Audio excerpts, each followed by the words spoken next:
देखो पिछली बार मैंने आप लोगों को चीज बताई थी, सिंक्रोनस इंपीडेंस।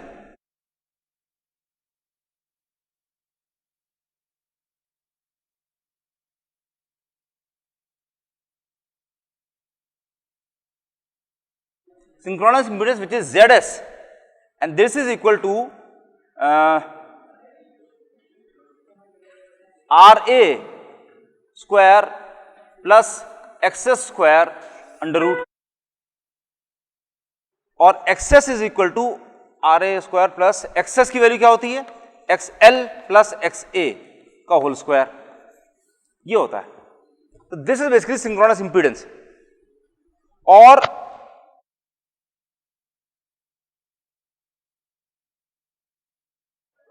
और ये क्या होती है वो देखो, अगर एक यूनिटी पावर फैक्टर के लिए अगर आप वेक्टर डायग्राम ले रहे हैं तो क्या होता है, मान लीजिए ये है VL, ये अगर VL है और ये अगर IL है लोड करंट, तो इन दैट केस IL के फेज में होगा resistive drop which is IL into RA, और इसके क्वाड्रेचर में दो ड्रॉप्स निकल के आएंगे, पहला वाला होता है I इंटू XL, दूसरा वाला होता है I इंटू XA।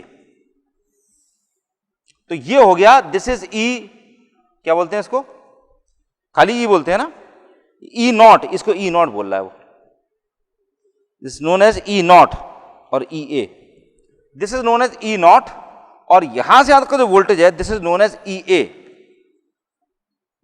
अच्छा, just for your information, E naught is known as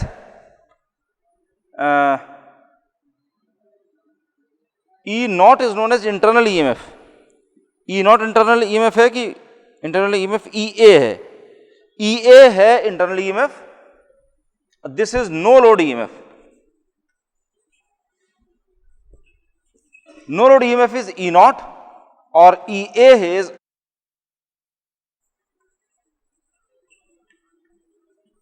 internal EMF, ठीक, E नॉट और EA। अब so E naught no load EMF है और EA जो इंटरनल EMF है, ठीक। अब देखो,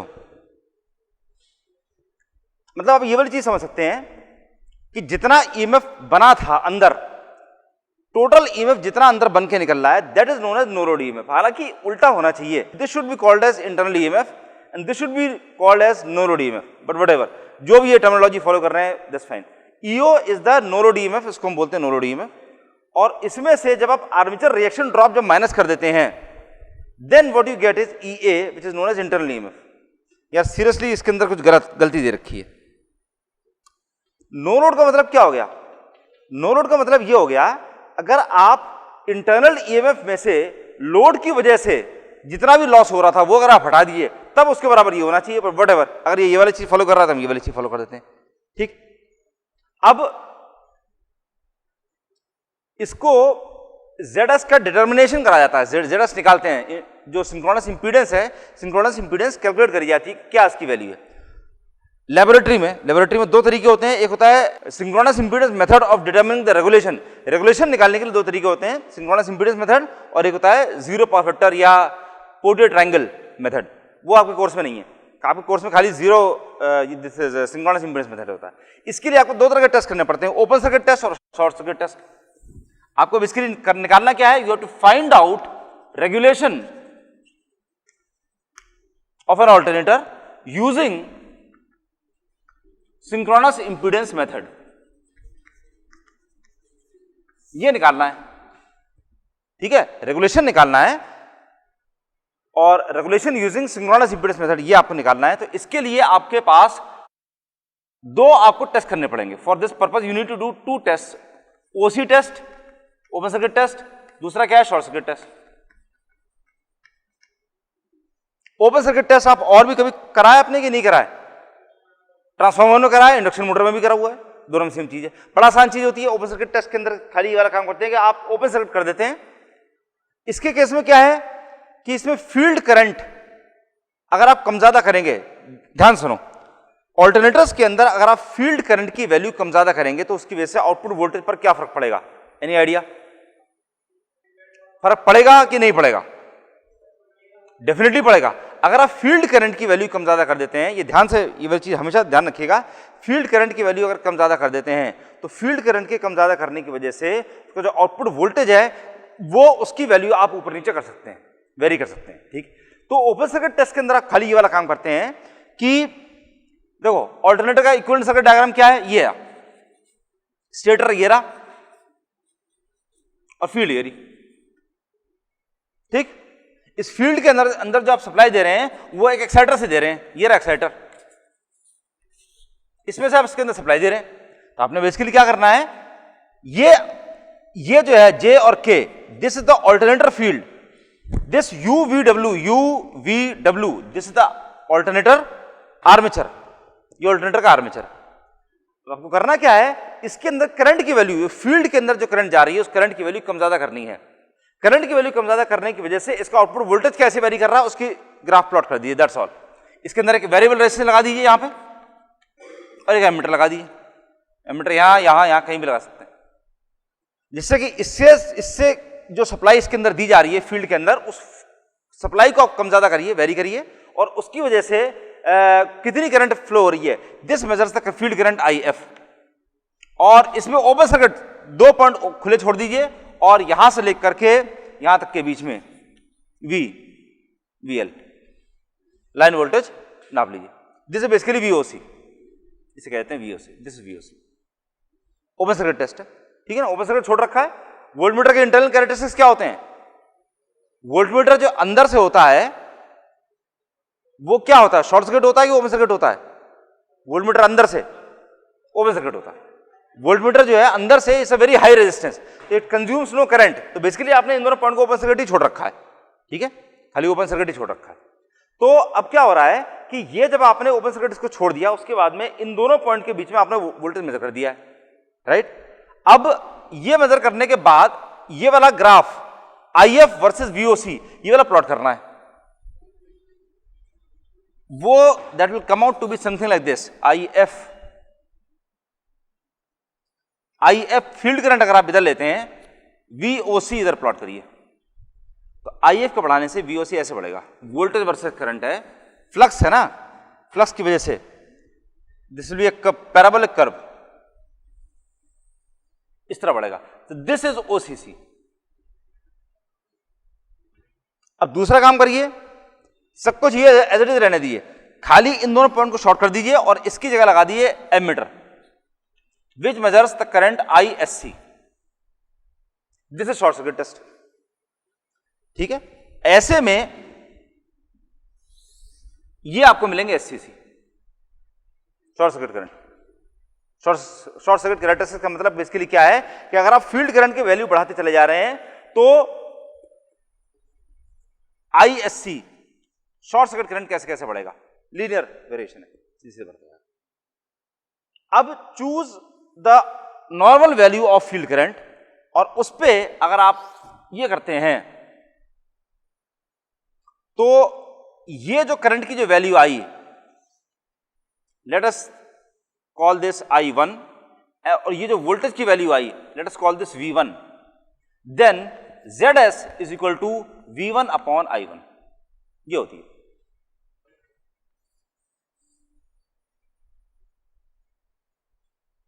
सिंक्रोनस इंपेडेंस निकालने का तरीका क्या है, OCC प्लॉट करिए, SCC प्लॉट करिए, उसके बाद नॉर्मल जो फील्ड करंट की जो वैल्यू है उस फील्ड करंट की वैल्यू पर ये चेक करिए कि उस पर उसी फील्ड करंट की वैल्यू पर शॉर्ट सर्किट करंट कितनी आई थी और उसी फील्ड करंट की वैल्यू पर ओपन सर्किट वोल्टेज कितना आया था, उन दोनों का रेशियो अगर आप लेते हैं that gives the value for ZS, synchronous impedance.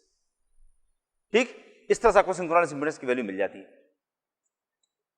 अब सिंक्रोनस इंपेडेंस से आप रेगुलेशन कैसे निकाल सकते हैं, उसका तरीका क्या है, ये वाला डायग्राम है, इस डायग्राम को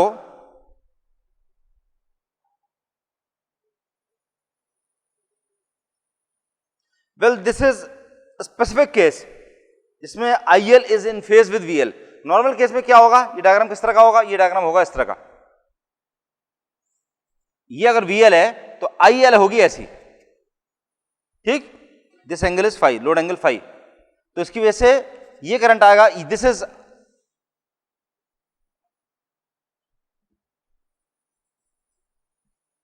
ये VL है, this is IL into RA, this is IL into XL and this is IL into XA।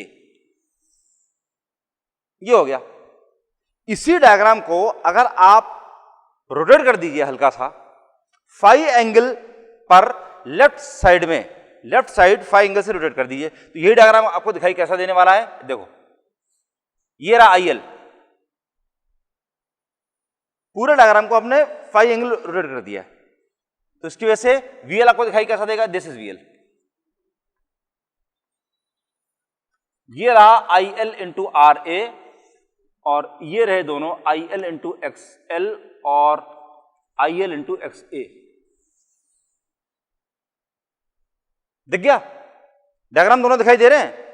ये वाला डायग्राम अगर आप देखते हैं और ये वाला डायग्राम अगर दोनों देखते हैं तो दोनों बिल्कुल सिमिलर है, खाली हमने इसको घुमा रखा है। That's all. This angle is phi. मैं दोनों को साथ बनाता हूं। इसको आपने अगर रोटेट कर दिया थोड़ा सा, आपको दिखाई कैसा देगा। ये है आई एल, ये है वी एल, ये है I L into R A, this is I L into X L and this is I L into X A, and this is basically E naught, जो इस केस में था ई not. ये हो गया। This angle is phi. ठीक, खाली हमने ये वाला चीज घुमा रखी है। ठीक, अब देखो अगर ये आपने घुमा रखा है, अब क्या है, रेगुलेशन याद है। रेगुलेशन क्या होता है? No load voltage minus full load voltage upon no load voltage. So regulation, percentage regulation अगर आप निकालते हैं, that is equal to E not minus V L upon E not. V L आपको पता है, ठीक, वी एल आप नाप सकते हैं, आई एल इंटू आर ए नाप सकते हैं, आई एल इंटू एक्सएल नाप सकते हैं, आई एल इंटू एक्सए नाप सकते हैं। एक्स ए की वैल्यू आपको पता नहीं है, एक्सएल की वैल्यू आपको पता नहीं है, तब कैसे निकालेंगे? क्योंकि आपके पास जेडएस पता है। जेडएस अगर पता है तो जेडएस से आप निकाल सकते हैं XS. XS is equal to XL plus XA, which is equal to ZS square minus R A square. ठीक, तो इससे आपको यहां से यहां तक की वैल्यू मिल सकती है। ठीक, आपको यहां से लेकर करके यहां तक की आईएल नाप सकते हैं, आईएल लोड करंट की वैल्यू नाप सकते हैं सब लोग। ठीक है, यहां से लेकर यहां तक की जो पूरी एक्सेस की जो वैल्यू है, एक्सए प्लस एक्सएल, पूरे यहां से यहां तक की जो वैल्यू है, एक्सेस की वैल्यू ऐसे निकल के आ जाएगी। जेडएस आपने नाप लिया, जेडएस आपको पता चल गया कि जेडएस कैसे निकाला जाता है। आरए की वैल्यू नाप सकते हैं, आर्मेचर रेजिस्टेंस की वैल्यू, सिंपल रेजिस्टेंस है, रेजिस्टेंस नापने का तरीका हर एक जने को पता है। ठीक है, तो आरए नाप सकते हैं, जेडएस नाप सकते हैं, उससे इसका मतलब आपको एक्सेस मिल गया। तो आईएल आरए पता चल गया, आईएल इंटू एक्सेस यहां से यहां तक का वैल्यू पता चल गई। ओके, अब ई नॉट की वैल्यू बताओ कितना होता है? ई नॉट की value in terms of VL, IL RA, IL XL, IL XA कितना हो जाएगा? Simple,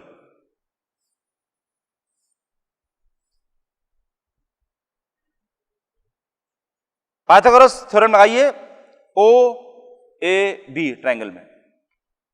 E naught square is equal to this square, O A square is equal to O B square. OB कितना है? OB की value कितनी है? OB की value is O this thing OD plus DB. OD की value कितनी है? कितनी? आईएल? नहीं, आईएल कहां है? ओडी की वैल्यू कितनी है?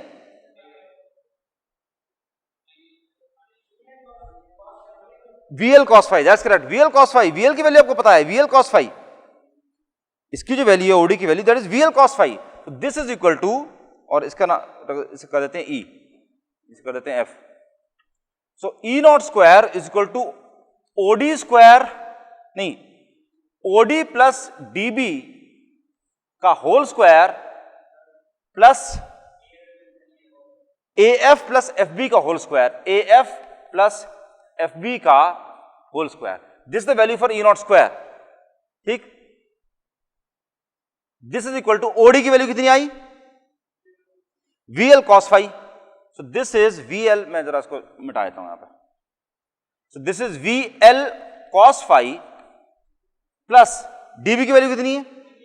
IL into R A plus IL into R A, इसका होल स्क्वायर प्लस एएफ की वैल्यू ए एफ यहां से यहां तक की, I L XS, I L into XS, I L into XS, XS की वैल्यू आपने निकाल रखी है यहां पर, प्लस एफ बी की value V L sine five, क्या बात है, V L sine five whole square, that's all. ये वैल्यू निकल के आ गई ई नॉट की, ई नॉट स्क्वायर की वैल्यू ये है, तो इसका इसमें आपको वी एल पता है, कॉस फाइव पता है, आई एल पता है, आर ए पता है, आई एल पता है, एक्सेस पता है, वी एल पता है, साइन फाइव पता है, सारी चीजें पता है। ई नॉट की वैल्यु निकाल सकते हैं, सब लोग निकाल सकते हैं। ई नॉट की वैल्यू जब निकल जाए इसका अंडर रूट ले लेंगे, ई नॉट की वैल्यू निकल जाएगी, put this value of E not here, calculation निकल जाएगा।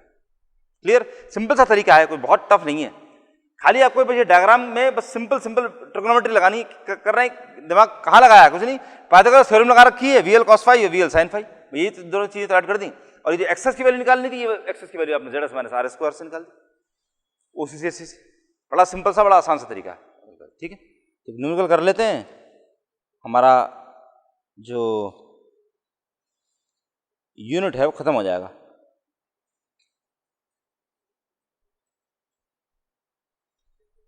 लॉसेस एफिशिएंसी, अरे बड़ी सिंपल चीज है, कुछ नहीं है। लॉसेस कितनी तरह के होते हैं, लॉसेस तक अभी तक तो सब लोगों को सारे समझ में आ चुके हैं। इलेक्ट्रिकल लॉस होते हैं field loss, armature winding loss, brush contact loss, तीन तरह के लॉस होते हैं जो भी डीसी जनरेटर्स केस में थे, डीसी जनरेटर्स डीसी मोटर्स में, मतलब फील्ड के अंदर लॉस हो रहा है, आर्मेचर वाइंडिंग फील्ड में लॉस हो रहा है, आर्मेचर में लॉस हो रहा है, और ब्रश के अंदर लॉस हो रहा है। कोर लॉस क्या होता है, एडी करंट और hysteresis loss which is known as iron loss, वो फिक्स्ड है। फ्रिक्शन एंड विंडेज लॉस यानी कि मैकेनिकल लॉस, वो भी फिक्स्ड है। और एक और इसके अंदर है लोड और स्ट्रे पावर लॉस, ये एक नया आ गया which is because of armature leakage flux, जो लीकेज फ्लक्स है एक्सएल की वजह से एक एडिशन आ गया, उसको अभी इसकी वैल्यू देखने का न्यूमेरिकल करते हैं, न्यूमेरिकल के अंदर क्लियर हो जाएगा, दैट्स ऑल। न्यूमेरिकल कर लेते हैं, इसमें कौन सा करें, सिंपल से न्यूमेरिकल्स हैं, बड़े आसान साइंस। सबसे बड़ा इसमें मेरे ख्याल से ये देखने में ये वाला लिख रहा है, ये वाला कर लेते हैं। एग्जाम्पल नंबर 3.18 है, ये क्वेश्चन बैंक में भी शायद आपको दे रखा होगा, क्योंकि मैंने इसको टिक कर रखा है। 50 kVA star connected 440 volt 3 phase 50 hertz alternator, 50 kVA, इससे 50 kVA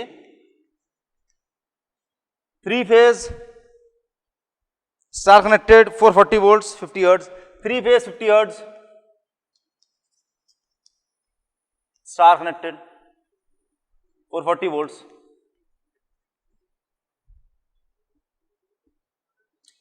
Effective armature resistance is 0.25 ohms. RA is equal to 0.25 ohms per phase. अच्छा, कई जगह आप ये वाली चीज देखेंगे कि RA के बजाय RE लिखा होगा। RE means effective armature resistance. वो effective armature resistance का मतलब खाली ये है कि आप जब बचे खुचे जितने लॉसेज हैं वो सब भी इनकॉर्पोरेट कर लेते हैं, तब armature resistance RE is basically equal to 1.1 into RA, 10% बढ़ी हुई मानते हैं।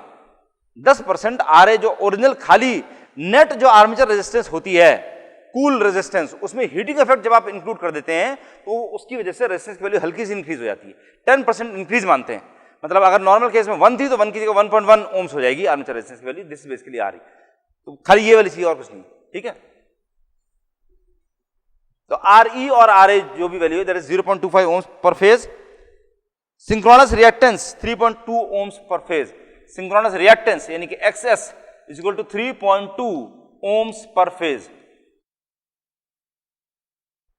Leakage reactance 0.5 ohms per phase, leakage reactance है, इसका मतलब XL is equal to 0.5 ohms per phase.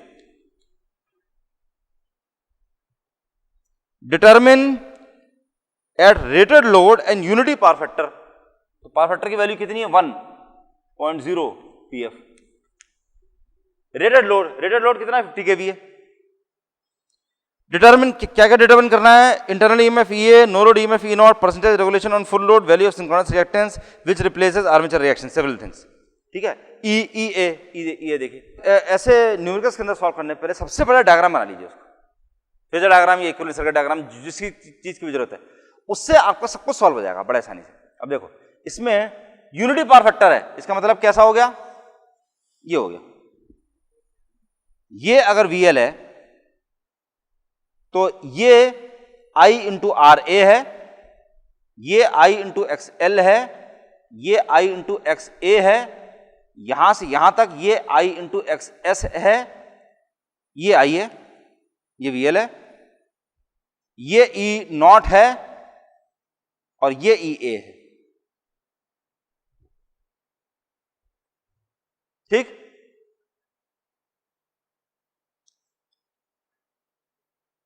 EA निकालना है। पहले क्या निकालना है? EA, internal EMF.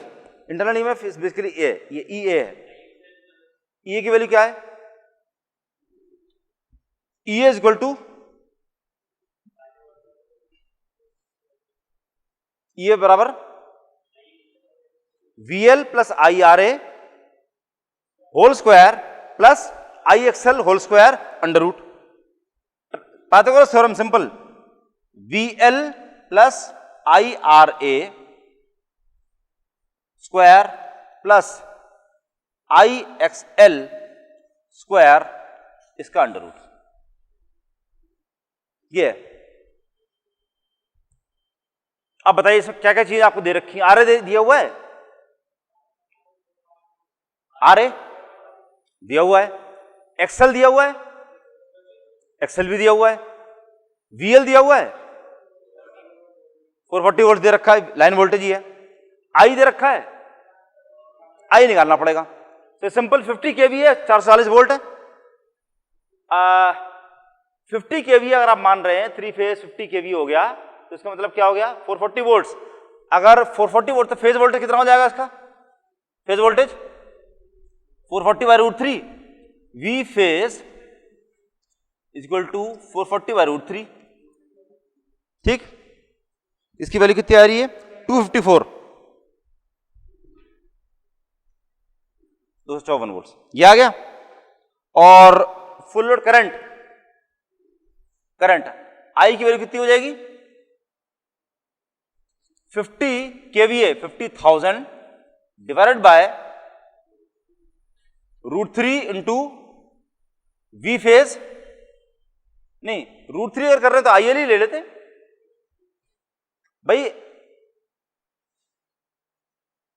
केवीए दे रखा है 0.1 पावर फैक्टर अगर दे रखा है तो बेसिकली पावर की वैल्यू क्या होती है? P is equal to 3 V phase I phase, 3 into V phase I phase cos phi ये होती है, या रूट 3 इंटू VL IL कॉस फाई। अब इसमें 50 केवी आपको दे रखा है, तो 50 केवी है, उसके केस में VL की वैल्यू अगर आपको दे रखी है तो VL अपॉन रूट 3, P की वैल्यू दे रखी है 50 केवी है, तो आई की वैल्यू कितनी हो जाएगी? This upon root 3 into VL, that is 440 volts, और कॉस फाई की वैल्यू कितनी है? 1। ये होगी, इसकी वैल्यू कितनी निकल के आ रही है? That is 65.6 amperes, 65.6 amperes.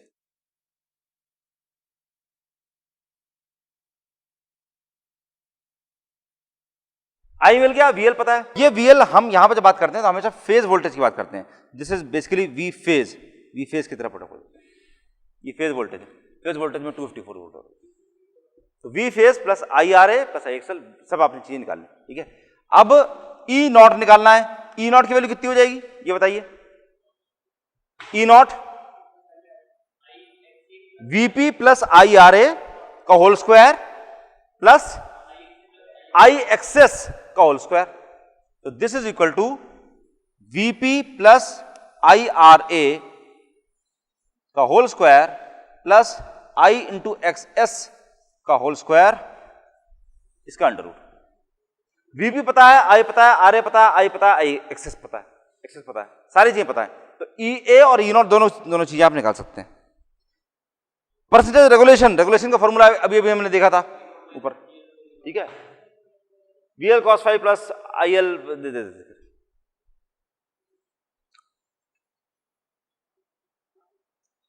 और लास्ट चीज क्या रह गई? लास्ट चीज है value of synchronous reactance. Value का मतलब that part of small part of synchronous reactance which replaces armature reaction, ठीक है। देखो इसका मतलब खाली ये है, देखो अब ये वाली चीज पूछिए, part of that synchronous reactance XS की वैल्यू है, एक्सेस बराबर कितनी होती है? XA plus XL। तो लीकेज रिएक्टेंस इसमें लीकेज रिएक्टेंस दे रखी है, आर्मेचर रिएक्शन की वजह से उसका पार्ट कौन सा था, यानी कि एक्सए की वैल्यू पूछी, एक्सए सब लोग निकाल सकते हैं, एक्सएस माइनस एक्सएल सिंपल निकाल सकते हैं, ठीक। This completes the third unit which is fourth unit in your question bank, but sequentially this is third unit, ये वाली चीज खत्म हो गई है। और मेरे ख्याल से अब नेक्स्ट क्लास ऑनवर्ड्स जो कल ही है, कल से we'll start with power unit number 3, ठीक है, पावर का यूनिट नंबर 3 से स्टार्ट करते हैं। स्टूडेंट ये पूछ रहा है कि ये फेज वोल्टेज है, ये करंट है, तो जरूरी नहीं है कि फेज करंट फेज वोल्टेज के फेज में हो, ऐसा भी तो हो सकता है कि ये जो करंट है वो लाइन करंट लाइन वोल्टेज के फेज में हो। देखो आप जब फेज डिफरेंस नाप रहे हैं तो किस किस में नाप रहे हैं, फेज वोल्टेज और फेज करंट के बीच में फेज डिफरेंस कितना है वो नापेंगे, या लाइन वोल्टेज और लाइन करंट के बीच में कितना डिफरेंस है वो नापेंगे। आप फेज वोल्टेज में और लाइन करंट के बीच में फेज डिफरेंस नापने का कोई मतलब ही नहीं है। ये वाली बात दूसरी है कि स्टार कनेक्टेड सिस्टम है तो फेज वोल्टेज और फेज करंट और लाइन करंट दोनों सेम होंगे, वो वाली बात अलग हो जाती है। लेकिन आपको जब नापना है तो आप यही वाला काम तो करेंगे कि फेज वोल्टेज और फेज करंट के बीच में कितना फेज डिफरेंस था और लाइन वोल्टेज और लाइन करंट के बीच में कितना फेज डिफरेंस, ठीक, क्रॉस नहीं करना। और ये यहां पर इस क्वेश्चन के अंदर स्पेशली दे रखा है कि लोड जो आपने लगाया हुआ है, भाई लोड के क्रॉस कितना वोल्टेज आ रहा है, लोड के अंदर कितनी करंट जा रही है, तो उन्हीं के बीच में फेज डिफरेंस तो नापोगे। ऐसा थोड़ी ना है कि आपने वोल्टेज तो ले लिया ट्यूबलाइट का और करंट ले लिया इलेक्ट्रिकल मशीन लैब में जाकर के, वहां जो दूसरा लोड लगा रखा था उसका करंट नाप लिया। ये वाला काम करना तो बड़ी बेवकूफी हो जाएगी, ठीक है ना, ये वाला काम नहीं करना। तो जो भी आपने लोड लगा रखा है, लोड के अक्रॉस कितना वोल्टेज था, लोड के अंदर कितनी करंट थी, उन दोनों के बीच में phase difference, that is unity power factor, वो 1 पावर फैक्टर है। इसका मतलब ये और ये दोनों फेज में, ये स्पेशल केस है। लीडिंग भी हो सकता है, लैगिंग भी हो सकता है, कुछ भी हो सकता है, फेज में भी हो सकता है, ये वाला केस, ठीक, क्लियर। आरई क्या है, RE is the value of effective armature resistance. Effective armature resistance जो होती है नॉर्मल केस में ये मानी जाती है कि that is 5 to 10%, normal case में 10% मानते हैं, 10% more then the cold armature resistance. Cold और हॉट का चक्कर है, ये वाली चीजें और डिटेल में डिस्कस करेंगे। जो ट्रांसमिशन लाइन पैरामीटर्स पढ़ने हैं उसमें सबसे पहले जो रेजिस्टेंस चेक करेंगे वो यही चेक करेंगे। रेजिस्टेंस में यही वाली चीज होती है कि जब हॉट रेजिस्टेंस होती है, हॉट रेजिस्टेंस की वैल्यू ज्यादा हो जाती है। इसका मतलब ये है कि जो नॉर्मल रेजिस्टेंस है, किसी भी चीज के रेजिस्टेंस है, उसका बड़ी देर तक अगर हॉट अप रखें, हीट अप रखें, गर्म रखेंगे तो उसकी वजह से उसकी रेजिस्टेंस की वैल्यू स्लाइटली इंक्रीज कर जाती है। तो इफेक्टिव आर्मेचर रेजिस्टेंस, ट्रैक्शन, जब नेक्स्ट सेमेस्टर में ट्रैक्शन पढ़ोगे तो उसमें आप ये वाली चीज देखेंगे कि जो डेड वेट है, एक्सेल का जो डेड वेट है, उससे इफेक्टिव वेट उससे 1.1 उसका लेते हैं, मतलब 10% ज्यादा मानते हैं। उसी तरीके की ये वाली चीज, खाली हॉट रेजिस्टेंस की जो वैल्यू है that is 10% more than cold resistance. Open circuit test हमेशा कभी भी जब भी करेंगे, ओपन सर्किट है उसके अंदर करंट जीरो है यार, ओपन सर्किट में करंट फ्लो ही नहीं कर रही है। ओपन सर्किट के अंदर आपने सर्किट को ओपन कर रखा है, करंट की वैल्यू कितनी हो गई? सवाल का जवाब, सवाल ये था कि open circuit test rated voltage पर करेंगे कि रेटेड करंट पे। ओपन सर्किट टेस्ट के अंदर करंट फ्लो कर ही नहीं रही है तो उसमें रेटेड करंट कैसे हो सकती है? तो वो जो होगा वो रेटेड वोल्टेज पर ही होगा। और जहां तक इसकी बात है शॉर्ट सर्किट टेस्ट की, शॉर्ट सर्किट टेस्ट में आप वोल्टेज की वैल्यू वैसे ही बहुत कम करके देते हैं, तो रेटेड वोल्टेज हो ही नहीं सकता, तो रेटेड करंट होती है। क्लियर। फुल लोड करंट में और रेटेड करंट में क्या फर्क है? कोई फर्क नहीं है। ये बहुत बढ़िया चीज है। फुल लोड और रेटेड दोनों एक ही चीजें होती हैं, कभी उसको फुल लोड बोलते हैं, कभी रेटेड बोलते हैं। रेटेड का मतलब जिस वैल्यू के लिए वो रेटेड है, मैक्सिमम फुल लोड जितना आप उस पर डाल दें उतनी करंट कैरी करने के लिए बना हुआ है। उससे ज्यादा करंट भी कैरी कर सकता है, लेकिन वो उससे उसके अंदर अनड्यू लॉसेज हो जाएंगे, बेकार ऐसे लॉसेज हो जाएंगे जिसकी वजह से उसको इवेंचुअली जा करके कुछ नुकसान हो जाएगा। तो वो उससे ज्यादा करंट आपको एक्सीड नहीं कर रही है। That is the maximum possible current जो उसके अंदर फ्लो करनी चाहिए, जो कर सकती है नहीं, जितनी करनी चाहिए, तो उसके अंदर कोई नुकसान नहीं होगा। ठीक। Will continue with power. Thank you.